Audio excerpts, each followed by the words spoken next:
rolling. Everybody's rolling. Maybe we should be rocking. I don't know what I'm saying, but we need to clap. And a 1, and a 2, and a 1, 2, 3, 4. Let's do that again. Yeah. I'm so sorry. You I threw you guys entirely.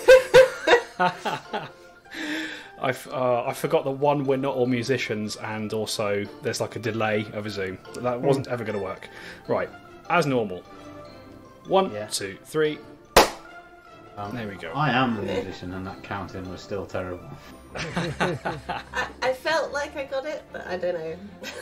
I'm sure it's fine. It's fine. This is why we need Stu here. This is why we need Stu. Come back, Stu, It please. just all We're falls falling apart without Like you. we roll shit, we can't do the clap, stuff breaks. Oh dear. Well, welcome back, listeners, to Tales from the 20 Side, a Pathfinder 2nd Edition Let's Play podcast.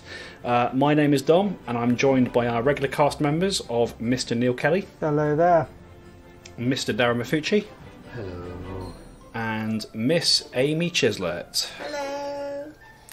Good evening, everybody. How are we all doing?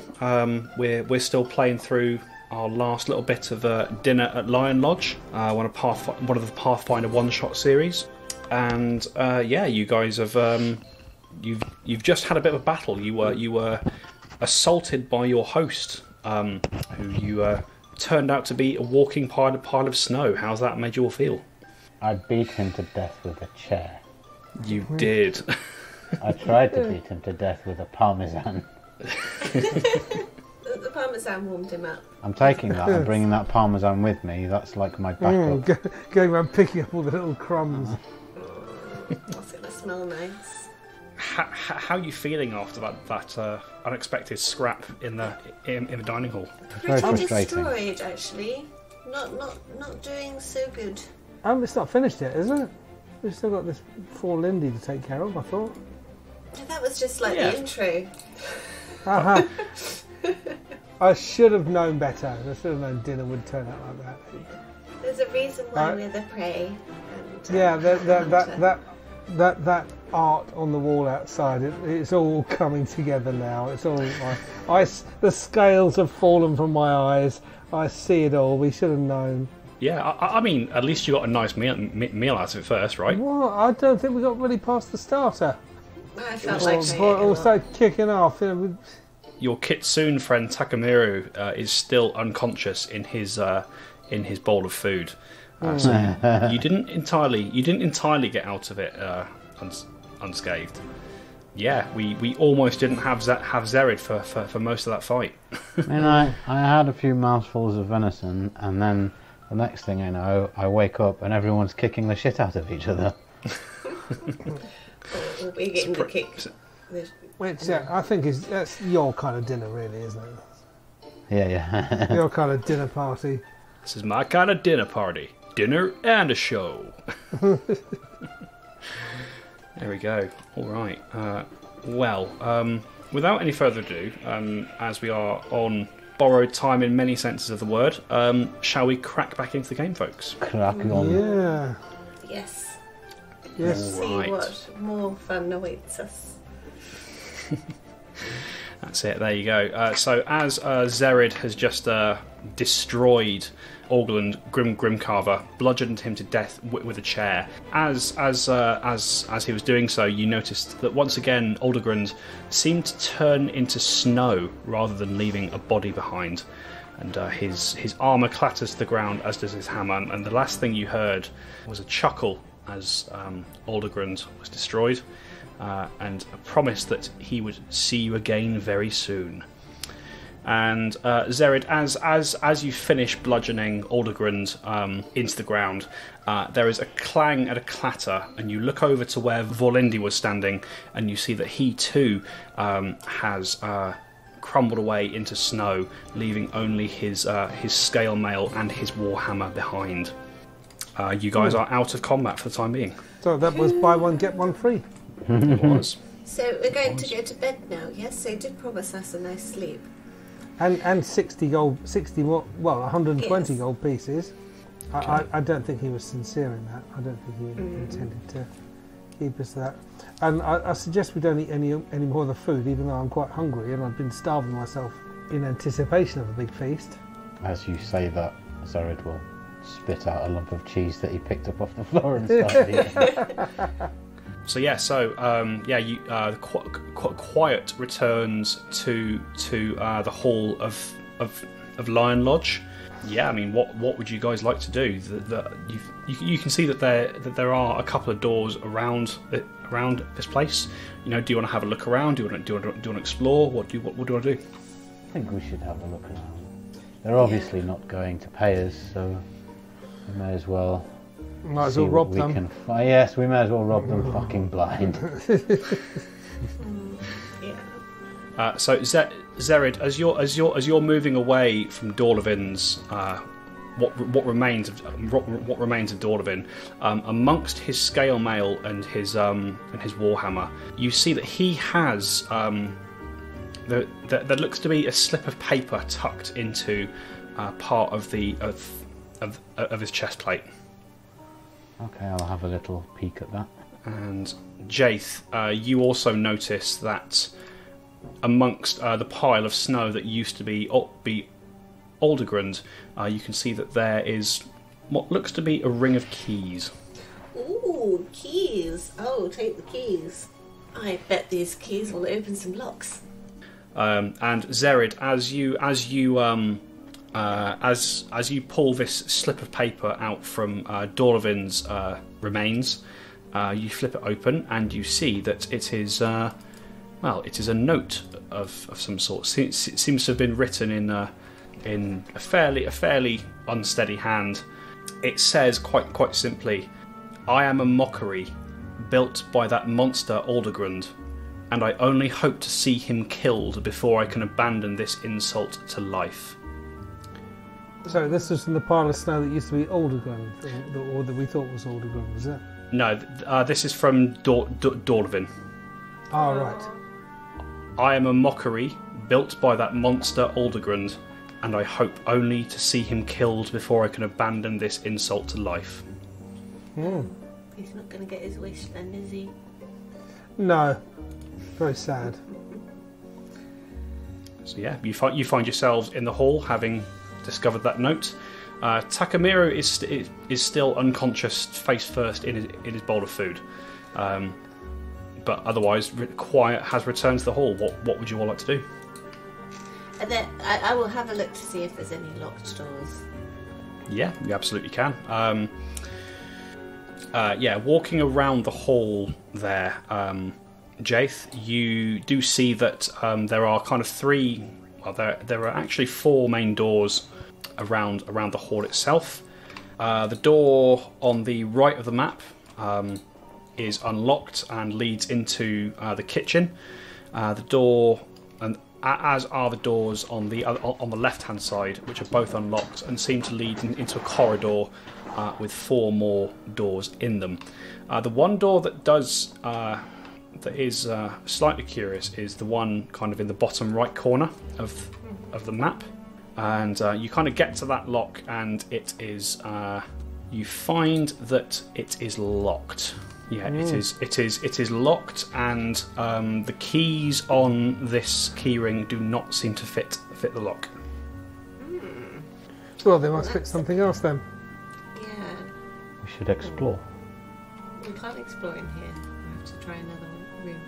Yeah, you tell me where you want to go, guys. There's the options are there for you. The door, the top left. Yeah, let's go. All right. Northwest door. Yeah, you should We'll just be actually able to take a walk. position at the back of the group. I'll go first. Okay. That door pushes open, Zerid, and you find yourself in a corridor with four more similar wooden doors on your right-hand side. Oh. Give them a poke. Yeah. Move Take along it the hall and poke my head through each one, see what's there. Yeah. So you rattle the first door, and it does indeed rattle it in the lock as you find that this door is locked. Alright, any of these keys match the lock? Yes, it looks like they do. Ooh, let's open some doors.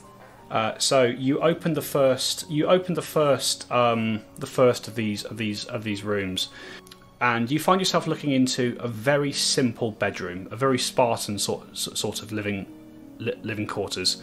The room contains a basic bed and a small desk. But as you look to your left, kind of behind the wall, something awful hangs on the wall to the south. You see that where there would normally be mounted like the head of an elk, there is the head of a human. Interesting. Guess that's our fate. Does it smell? Like, or is it a stuffed human head, or is it like a fresh human head? It's a taxidermied human head. That's the best way I can describe it. Interesting. Next room. Yeah. My mental image was rather than like a taxidermied head, it was a crocheted human head. Doesn't make sense. All I could think of is, you know, like the pictures you see of bad taxidermy. Yeah. So just a really badly done human head. It's all wonky. There we go. All right. So yeah, you move up to the next chamber. You do find that one of the keys does open it, and you find yourself once again moving into quite a simple-looking bed chamber, very Spartan. The bedroom has a basic bed and a small desk, and again something awful hangs on the wall to the south. As you look to the south in this chamber, you see that there are two mounted heads, appear to be two mounted heads of twin elves. Some kind of trickery. Next door. Yeah. We'll try the next door. You get to the next door. Once again, it pops open.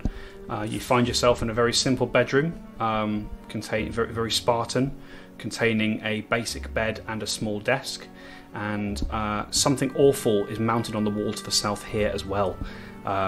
You see that rather than just being heads, there is an entire row of what you assume were once gnomes. There are three of them all across the wall. Okay. It's getting worse as we go through.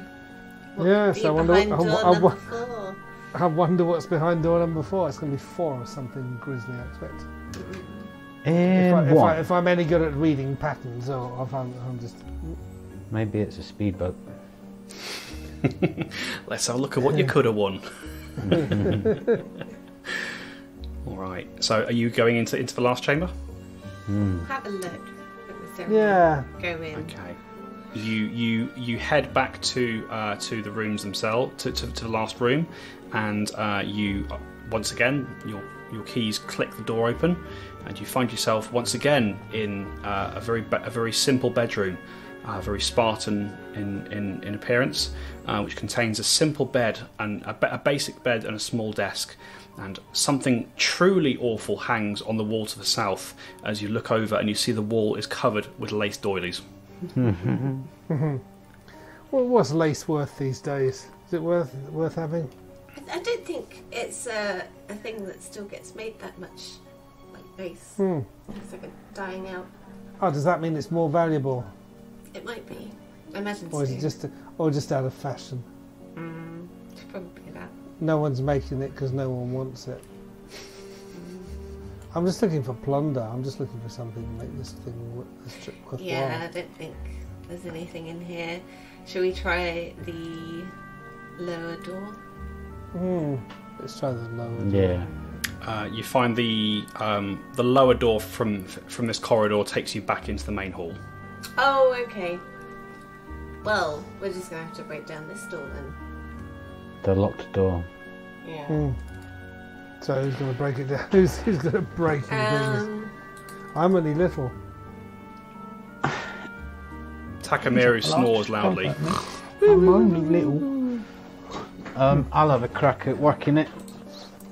All right. Well, that's happening. I'll see if I can wake up our sleeping friend.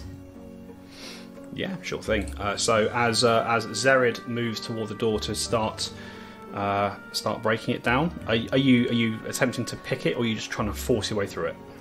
Just force my way through it. Yeah, fair well, enough. Actually, where's my What about one of those war hammers that one of the dwarves dropped? That should be quite good for I might smashing the lock. attempt to pick it because my thievery's pretty good. Yeah, let's have a thievery roll for you, All right, Zerid. we've always got the war hammer. If it isn't 23. Yeah, that's true. It's not bad. That's pretty good. Yeah, you are able to unlock that door. Meanwhile, Jaith sort of heads up to Takamiru. You shake him gently, and he starts awake. What's going on? You've got your voice back. His tongue seems to be back temporarily. Oh, he's talking again. Enjoy it while it lasts. I don't suppose you can do anything about the state of my health, can you? State of your Well, health. you're up. Oh my, you've taken quite the beating there, haven't you? Oh no, that's no good. Let's see what he can do. I suspect the answer is no, because he is a ranger. The answer is no. I forgot what you done. The answer is no. Well, I mean, if you're hurt, I can lick it a little bit. Fox saliva is naturally antiseptic. He sounds like Jimmy true. from South Park. He does a bit, doesn't he? What's going on? What's happened? I was eating the meal, and then I think I fell asleep, and now what's happened? What's going on? Where's our host? Yeah, about that.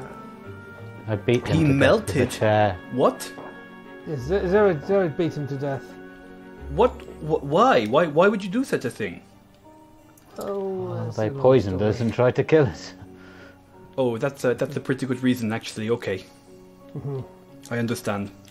Okay, we're going to go through this door now, I think. All right, so we're just exploring the place, are we? Just seeing what we can find and then get the hell out? Yes, exploring. We're exploring, not robbing. Exploring. Well, I mean, if you said the hosts melted, then there's no one here to steal from. That's the way I see it.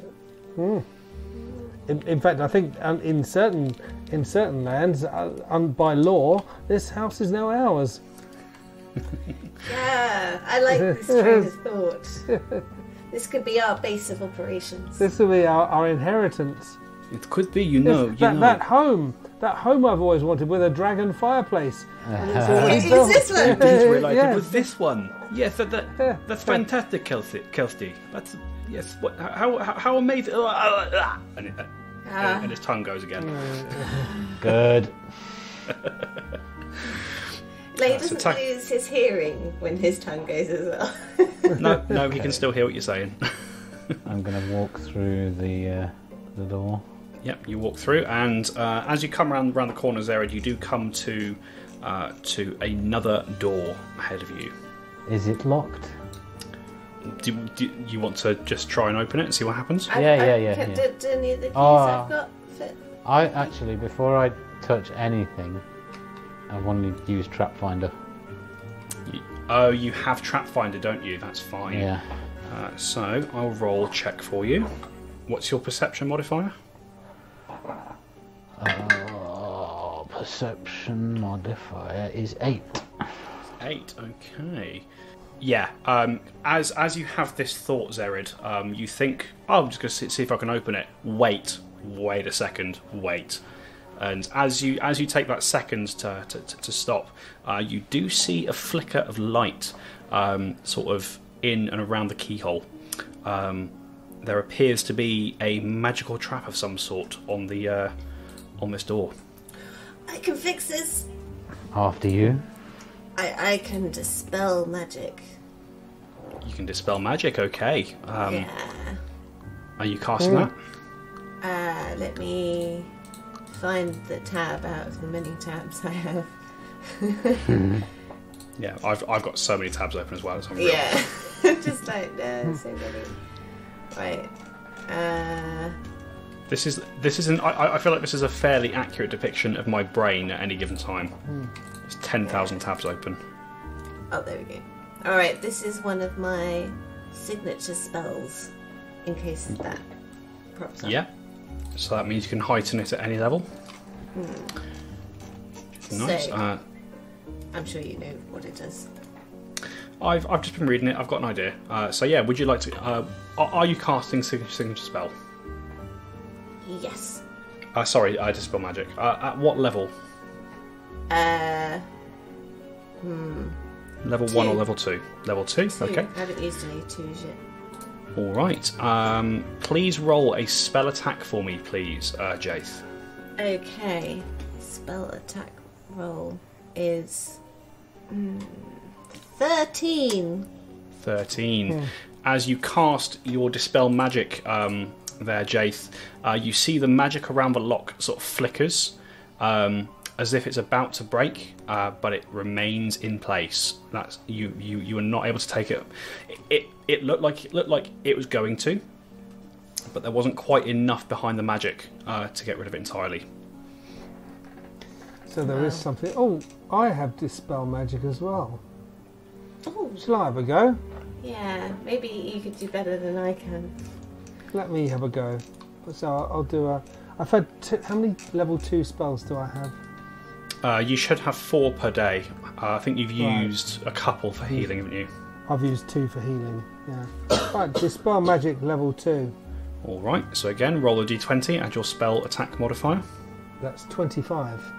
25. Kind of as Jaith is kind of working her magic on this lock, Kelsey, you can see that her magic is failing, and you reinforce it with your own, and between the two of you, you watch as there is a flash, and the light in the lock goes out. Seems to have taken care of the trap. Thanks, Kelsey. Well, if it was a magic trap, that is. We stopped the light. Yes, we put the light out. Okay, I'll go through the door. Okay, you go to open the door, and you now find that you do now find that it is locked. Just smash up against it. Do any of my keys match the lock? The keys you're carrying do not. It seems the keys on this keyring were solely for the bedrooms on the floor. What about Zerid? Can you pick this lock? I will skills? try. I will try picking the lock. Okay. Oh dear. So as Zerid goes to pick the lock, he goes in at a bit of a weird angle, and you feel something snap as your picks shatter in your hand. No. With that natural 1. No. Jesus Christ. It was the worst thing. I hated rolling with my rogue, because I'm just like, oh yeah, I can open anything, I can open this, I can open that. oh fuck, it broke. I don't have any spares. Can I use my bendy fingers to try and pick the lock? Because I am able to, I've got little bones and little things like that. Do you know what? Are you trained in thievery, Jaith? Probably not. If you are, I'm going to say you can try it. You have are not 2. trained in thievery. No, I'm not. But I do have 2 in it. You do. Have we missed any rooms? Only the... no, we haven't. You've gone into... You didn't go into the kitchen, but you did find the kitchen. But you've not really kind of looked around it properly. Oh, I'm going to go and have a look in the kitchen. Okay. So as you enter the kitchen properly, Zerid, you see that there is a large stone oven sitting along the north wall of the room, whilst counters and supplies of all sorts fill the rest of the kitchen. Can I have a little search around in things? Absolutely. See if there's any keys knocking about. Absolutely. If you do. Actually, no. Do you know what? The kitchen is well kept enough that it's easy enough to kind of look through quite quickly and see sort of what things are where.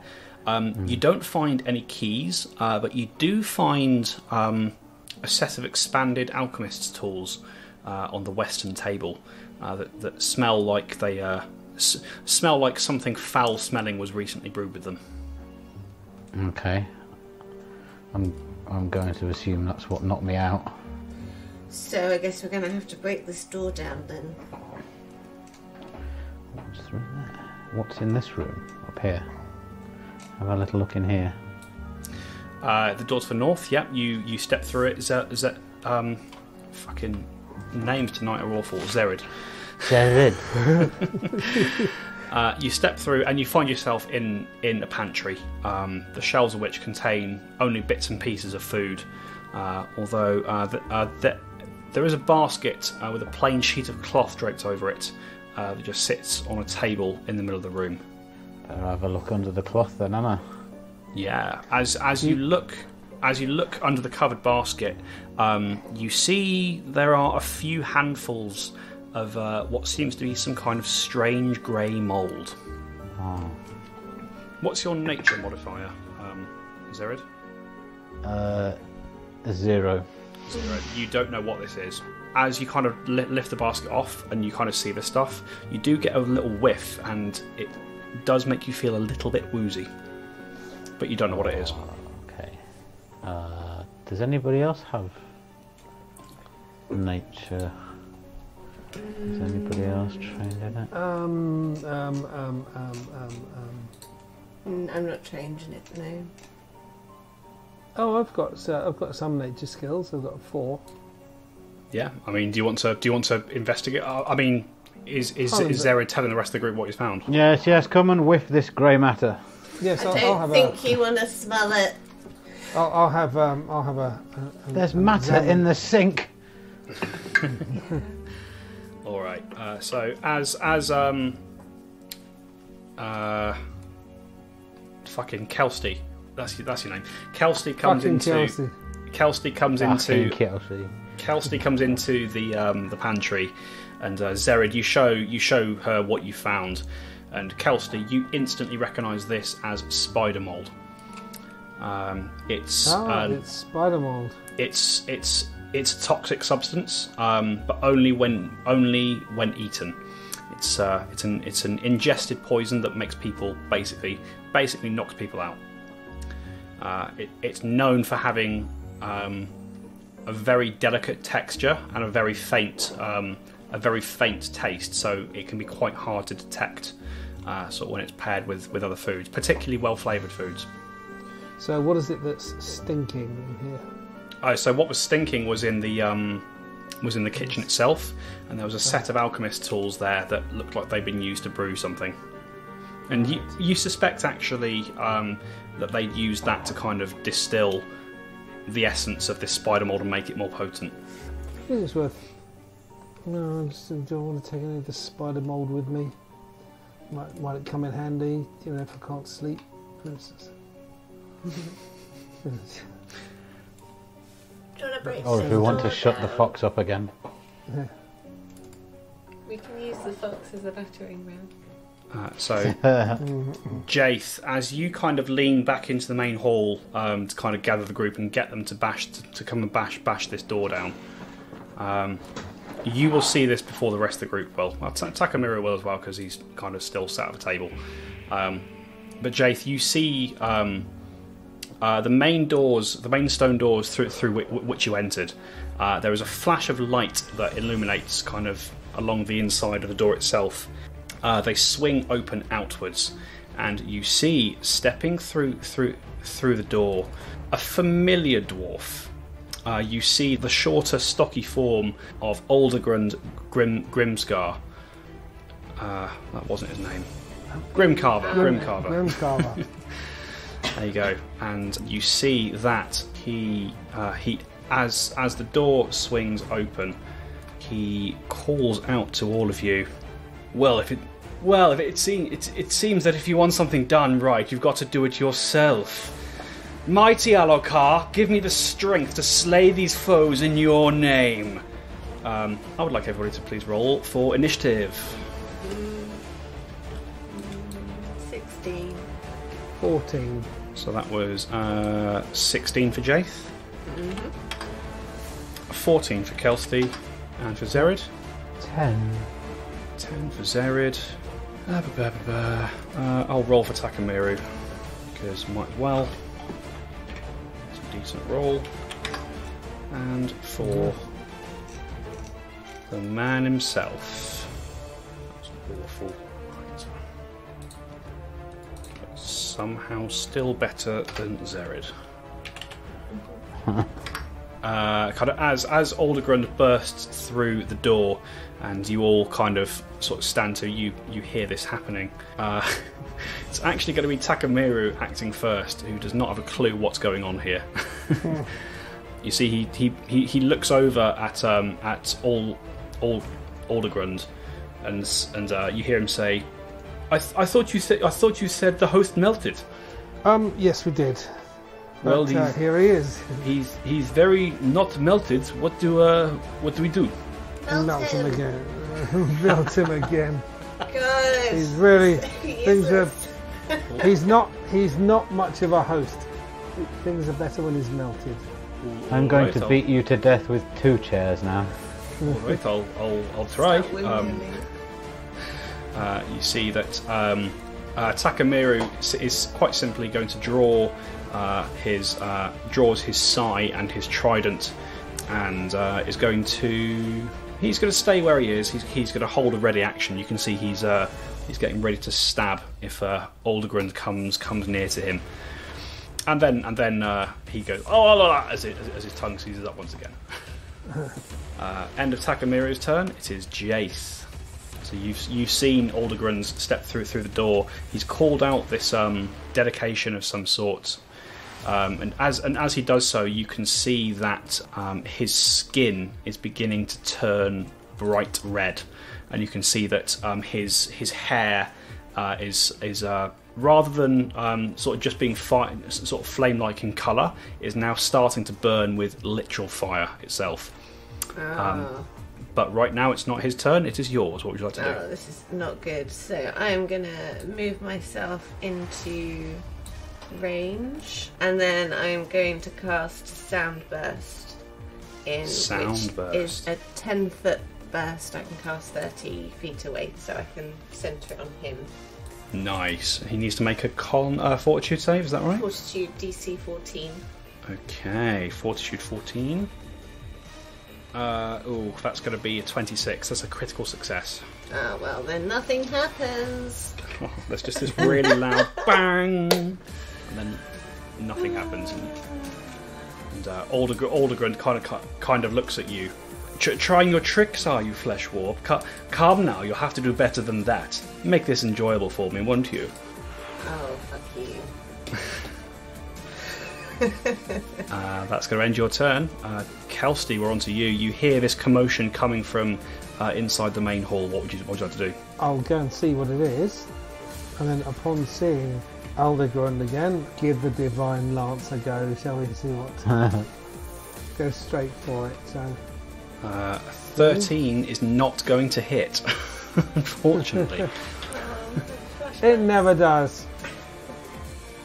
There you go. So do I have to use if I go moving? Your first action would have to be to move back into the room.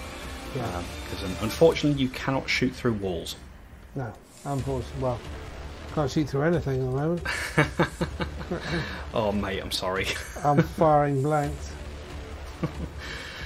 So as you sort of rush out of the kitchen, shoot off this blast of light, it almost seems to bounce off of Aldegrund's armor as you do so, and he giggles to himself.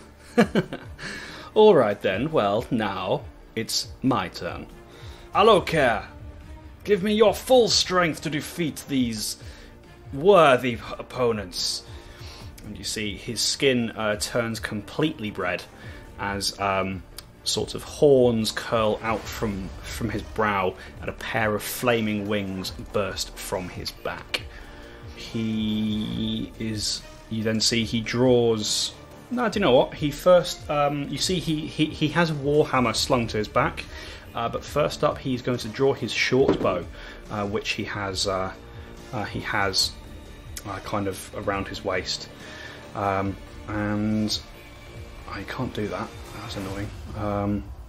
He's only got one action. With his last action, he's going to take a shot towards Kelsey with that's a lot. That's a 35 to hit. That hits. What's your armor class? 19. 19. So that actually is going to be a critical hit on Kelsey there. That is 27 points of piercing damage, Kelsey, as this bow shot cores straight through your shoulder. And Kelsey is dead. Oh shit! So Kelsey is down to 0. Down below 0. Down Okay. to -5. So there's no such thing as negative hit points. You are at 0 and you are currently dying. You're not dead yet. Right. And Aldegrund kind of looks at this bow shot, almost with a twinge of disappointment. Oh well, I thought she was tougher than that. All right, on to the next. It's Zerid's turn. Okay. I'm assuming that a crossbow counts as is it piercing weapon? It's a piercing weapon, yes. Okay. So I have some black adder venom in my inventory that I would like to apply Sure to thing. a crossbow bolt, which I will then fire at what's his face? Grimcarver. Aldegrund Grimcarver. I mean, yeah, 29 hits. So yep, action to draw the crossbow, action to fire it, one action left. Does the poison do anything? Like, does it have any? Oh, sorry, I forgot you'd put the poison on there. It's Blackadder venom, isn't it? Yeah. So let's have a fortitude save. DC 18. Okay. He does fail that save, just about. That's one of his good ones, but he just about fails. So roll a D8 poison. Roll a D8 for me. 5. 5. Very nice. And he has to make another save on his turn, I believe, or he takes more. Alright, so he's currently poisoned. That's very nice. End of Zerid's turn. And that's going to put us on to Takamiru. And Takamiru it's quite simply just going to rush towards him, sort of sign trident in hand. What's his movement like? He has to use 2 actions to rush up to Grimcarver. He does so, kind of leaving space for one of you to jump in. And he's going to make a strike against Grimcarver with his, let's say his trident, for shits and giggles. But Grimcarver, you see, as Takamiru goes to strike him with a trident, one of Grimcarver's wings wraps around the trident, parries it to one side, and thrusts Takamiru back away from him. That's going to end his turn. Jaith. That's me. Right. Does soothe work on an unconscious person? Yeah, it will do. Yeah, okay. And does a scroll count as casting a spell? As in terms of using spell slots? No. The scroll, the spell slot is kind of tied into the scroll itself. Okay, cool. So it's like an extra one. Yeah. So I have a soothe scroll. So I'll use that on Kelsey. Nice one. So Kelsey gets 6 hit points back, and the scroll crumbles to dust. Cool. Much appreciated. You are very welcome. That's about the best I can do. And then I will give myself shield. Cast shield on yourself. Okay. Just to up your AC by 1. Very nice. End of your turn. It's Kelsey. Your eyes flicker open. You are on the ground, but you are awake and you are still alive. You can see that Takamiru has rushed up to engage Grimcarver. I think I'll cast my last level 2 heal spell on myself just to stop myself from dying. Alright, I mean, do you want to use more than one action to cast that? You might, because then you could probably heal probably Jaith and Zerid as well. Yes, I will. Yeah, I'll use all 3 to heal everyone. So it's everything within 30 feet of you. So that's probably gonna hit Grimcarver as well. It depends how worried about that you are. I mean, assuming he's living, you don't know. Assuming he's living, He has been hit, but not a massive. He was hit by one of Zered's crossbow bolts. That's been it so far. Let's just do the heal to get everyone back up whenever we can. Okay. 7. So three action heal at second level. That's going to be that's going to be 2d8, and you get 2d8 back to everybody. So roll 2d8 for me, please. 2d8. 6 and 6. 12. Everybody gets 12 hit points back. So Kelsey, Jaith, and Zerid. You also watch Grimcarver's injuries do heal up, minor as they were. That's your turn done, Kelsey. We are back round to Aldegren Grimcarver. He kind of looks over at you, Kelsey, and says, "Ah, so you have got some fight in you after all. Excellent, I'll deal with you in a moment." He takes an action to stow his bow. He's going to draw his warhammer and is going to make a strike at Takamiru. That's a lot. 25 hits Takamiru. Has he got anything cool? He's got lots of cool things, but they're not going to happen in this game session. You see he wallops Takamiru, who sort of reels back from the blow. That will end his turn. Zerid, we're on to you. I'm going to move in and get up close. How far can I go? 30 feet. So each square is 5 feet. So you've got 6 squares. Yeah. So I'm going to move up. Is that one turn? That's one move, yes. Yeah. Okay. One more. Oh dear. Didn't think that through. I'm going to put my crossbow away, I'm just going to drop it. All right.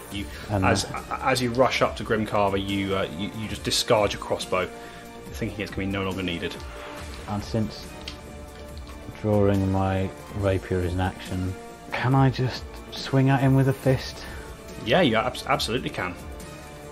Okay, 24. Or 24, Zerid is just enough to hit as you strike him with your fist. So just roll a d4 for me. 1.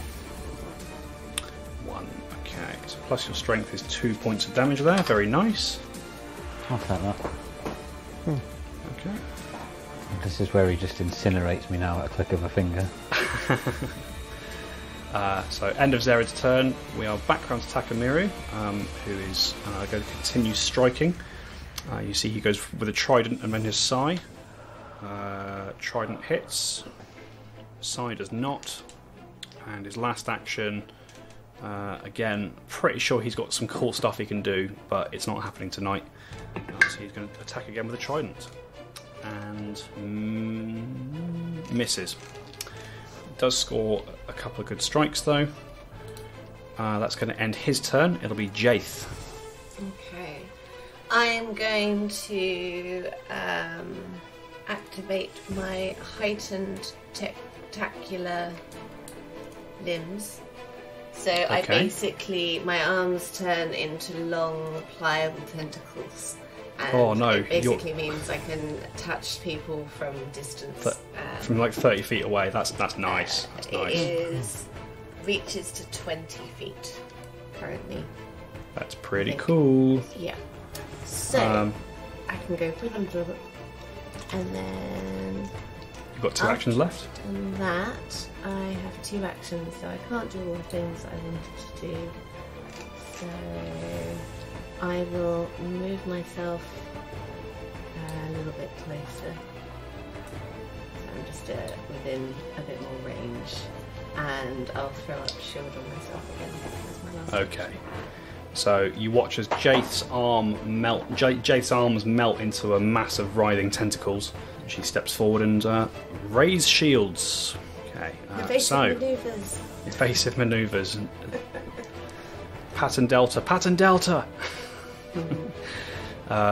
Okay, end of Jaith's turn then. We are on to Kelsey.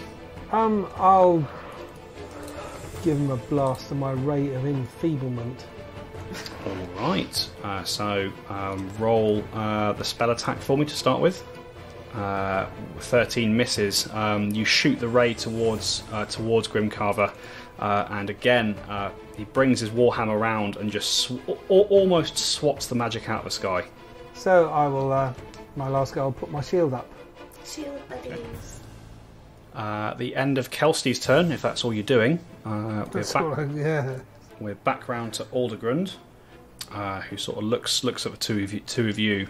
Ah, excellent. Two of you who would like to get up close and personal. How lovely.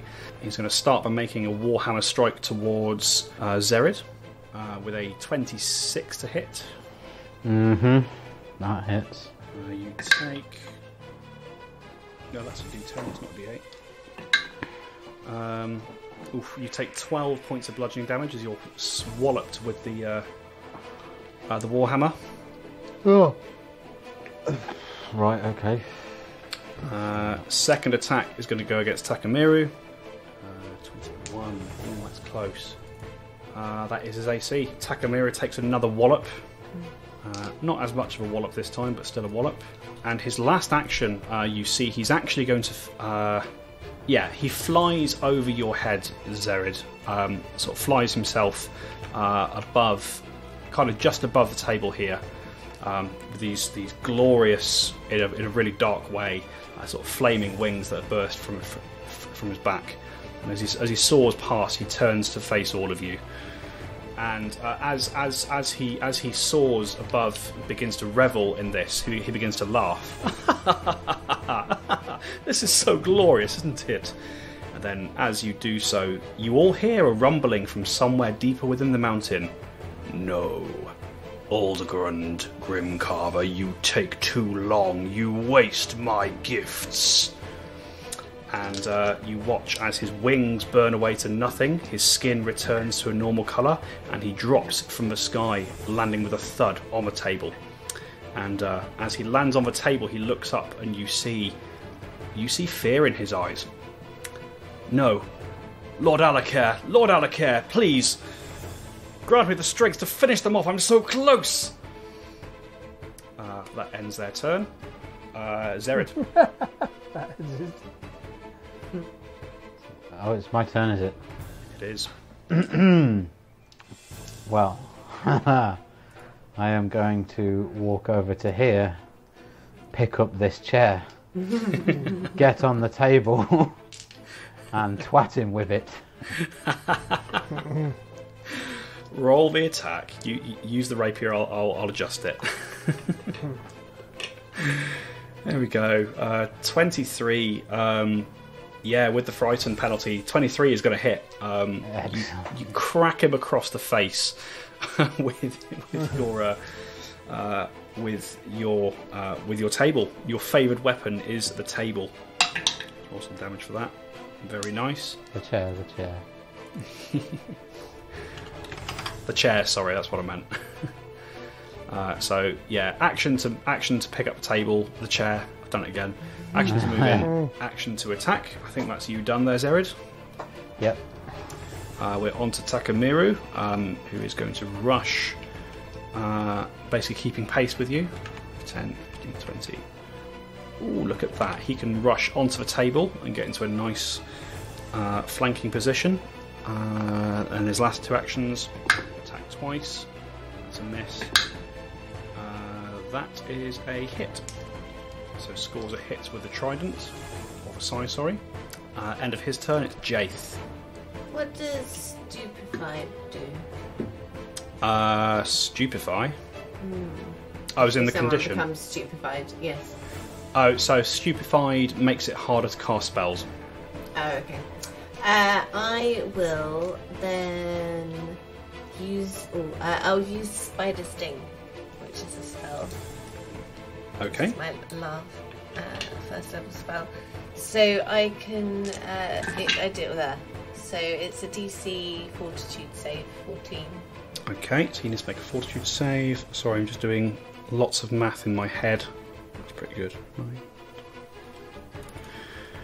20. Sorry, big complex battle going on.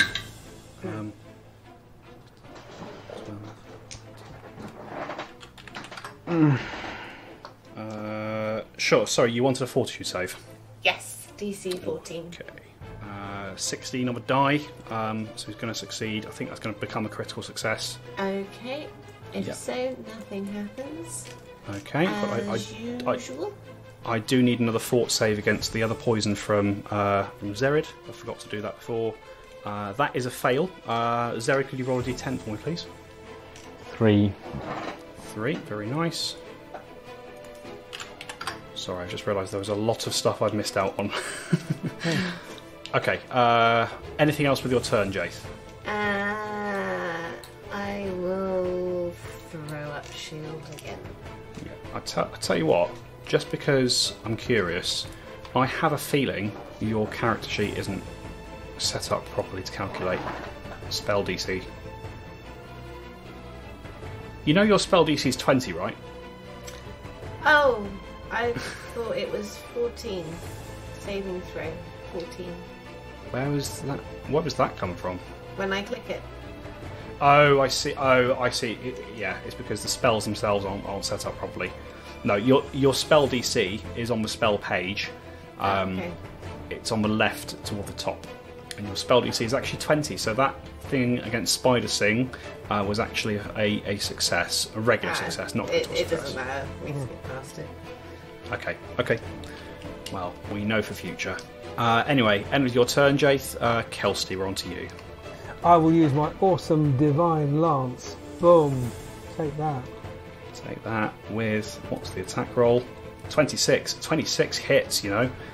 Finally.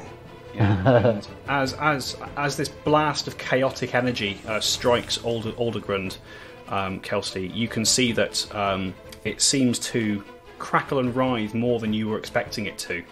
Fucking hell, it worked. It actually worked. Yeah, you get the sense that with his devilish appearance, Aldegrund has a bit of a lawful disposition, and chaotic damage is particularly harmful to lawful creatures. So that's an extra bit of chunk of damage there. But that's you've got one action left. Put up the shield.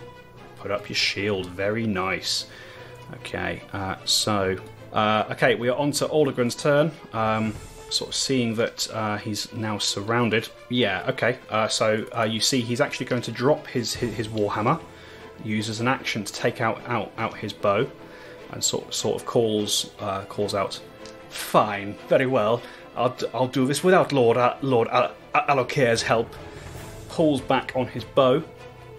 You see it crackling with a sickening black-looking energy, and he's going to take a shot towards.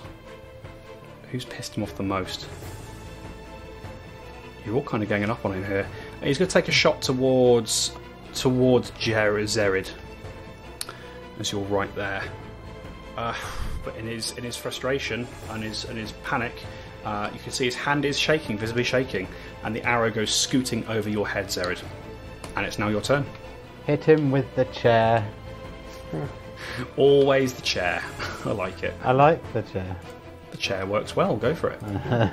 It's now got an arrow stuck in it because you had it raised above your head when he fired shot his arrow. Roll a d6 for me. Oh, fucking hell. 2. 2. That is not a critical fumble. You are safe. Okay.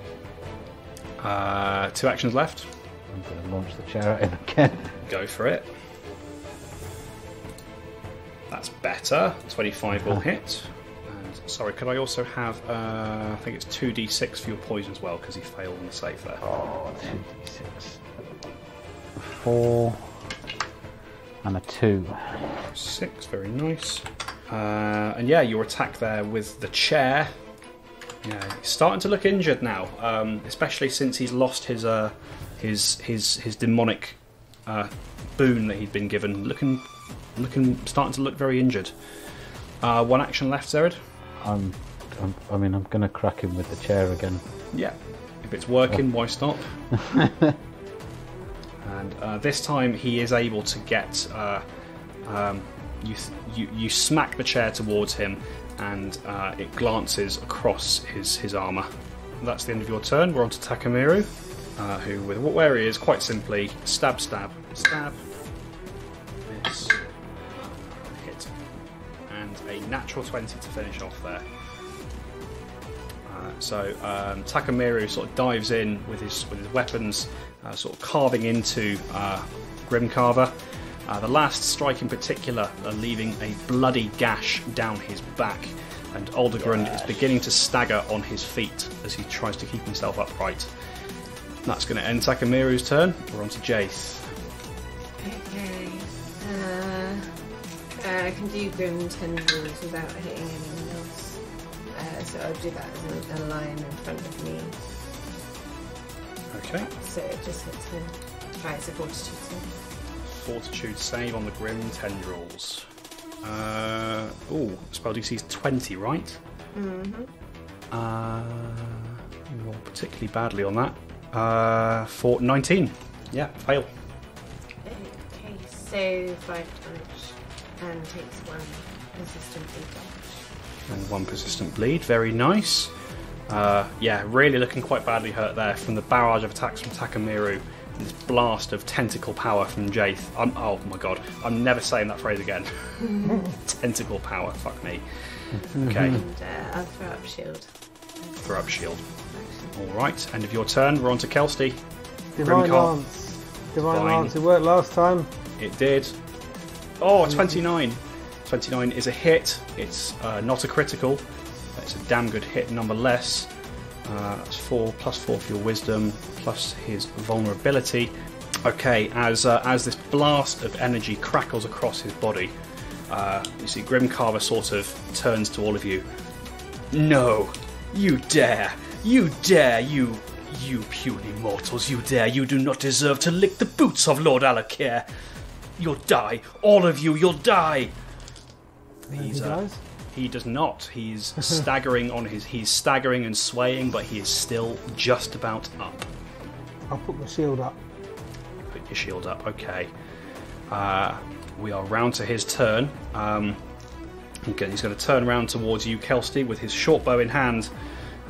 You, agent of chaos, I will at least take you with me to the void. He pulls back another crackling black arrow towards you. And that's a pretty good shot. 35 to hit. That hits.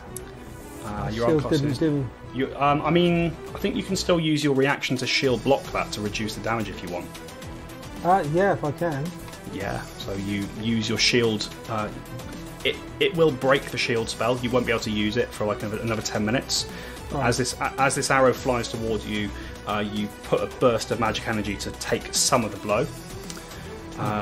However, you are still going to take quite a lot from the critical hit. 48 points of piercing damage there, Kelsey. Shield will absorb some of that, but I suspect not enough to stop you from going unconscious. No. So you said there's no minus figures, otherwise I'd be on minus 30. Oh wow, that's gnarly. That is gnarly. So actually, no, it's not enough. Not quite enough to kill you outright. It was close, damn close there. So yeah, as Kelsey goes unconscious, it's the end of his turn. Zerid, we're on to you. Actually, no, he's got 1 action left because he's an arsehole. He's going to take another shot at Kelsey. 9. Wow, I'm dead. 26 is going to hit.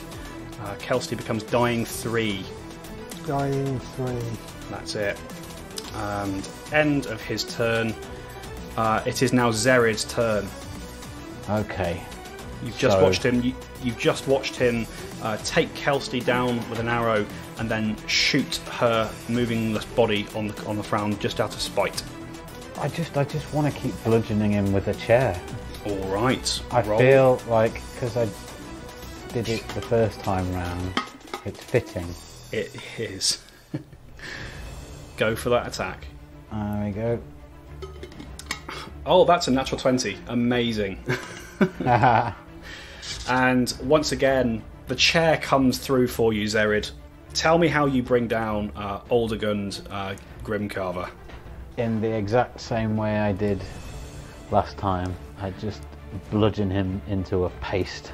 You do so, and again, in a very similar fashion as before, as you're bludgeoning him, you don't knock his limbs off this time, but you do see that as you hit him, the blood that you're knocking out from him seems to start igniting with fire. And as you continue to beat and bludgeon him, his body does begin to be enveloped in flames. No, not like this. You damn you! You'll pay for this. I'll have my revenge. And kind of as you continue to bludgeon him, Zerid, you watch as his whole body catches fire, and he begins to burn away. And after a few seconds, there is a clang and a clatter as his gear crashes onto the table, but his body burns away to ash. And you hear that same sort of deep chuckle come from somewhere within the mountain.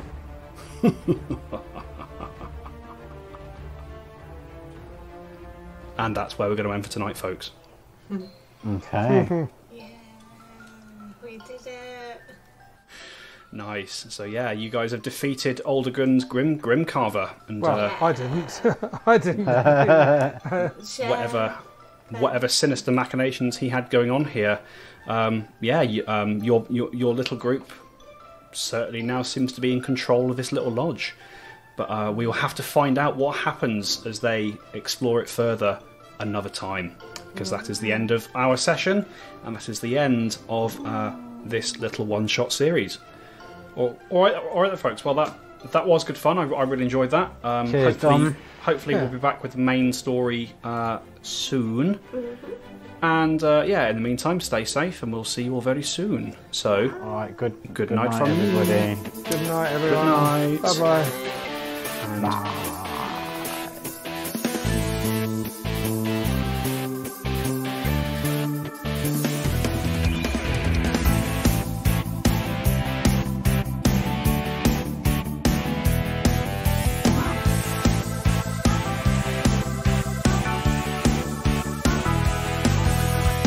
Tales from the 20side is a Feagle Films production in association with Juicy Falls. Music by Nazar Ryback from hooksounds.com.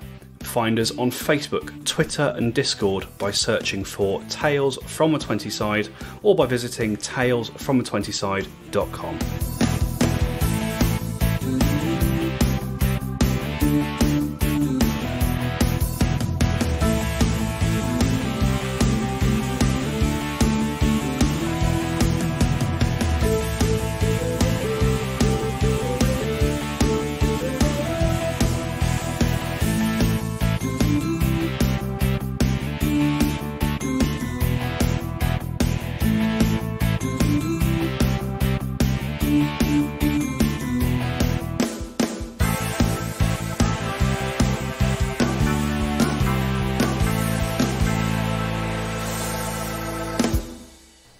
As an aside, Zerid goes back to his seat, eats some venison, and passes out with his dinner again.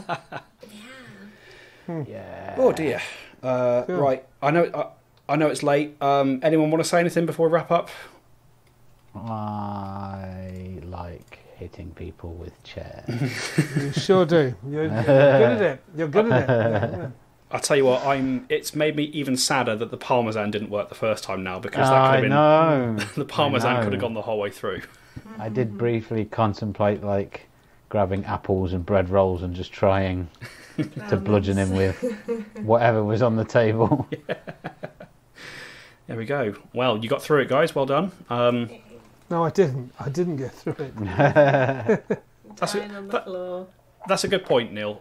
Just for brevity, just for posterity, please roll a d20 for me. Oh, can I not jump in there with the soothe? It's a natural 1. Jaith could jump in there with a soothe because her turn is before yours. So if you've got the spell slots, you can save Kelsty's life. I do have a spell slot. Does your life deserving of being saved?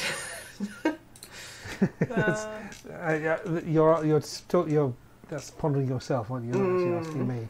Yeah, let's do that. Have 13. That's very the nice. Best roll. The best roll out of the game. There we go. To save the life of a character we may never play again. But it did save her life. That natural 1 would have killed you. There we go. Thank you very much. I appreciate it. You're welcome. Yeah. We can live to The fight sisterhood. another day. Yeah. Girl power.